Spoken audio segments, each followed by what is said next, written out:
Hey everyone, today I'm going to show you how to fix weird colors in Chrome. If your browser's colors look off or distorted, this quick fix should help you out. Without any further ado, let's get started. First, open your Google Chrome browser on your computer. Once Chrome is open, you'll notice the address bar at the top of your window. This is where you'll be entering a special command to access Chrome's experimental features. In the address bar, type chrome://flags and press the Enter key on your keyboard.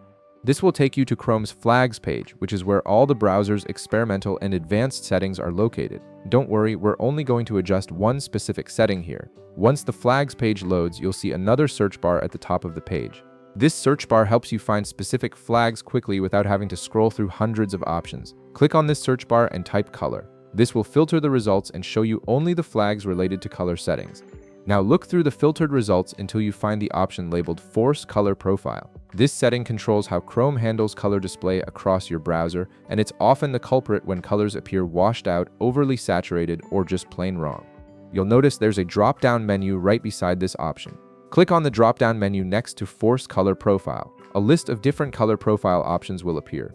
From this list, select sRGB. The sRGB color profile is the standard color space used across most web content and displays, so setting it to this option ensures your colors display correctly and consistently with what web designers intended. After selecting sRGB, you'll notice a button appear at the bottom of the page that says Relaunch. Click on this Relaunch button. Chrome will close and reopen automatically, applying your new color profile setting. Any tabs you had open will be restored so you won't lose your work. And that's it. Your Chrome browser should now display colors correctly without any weird tints or distortions. If this video helped you out, be sure to leave a like, subscribe, and I'll see you in the next one.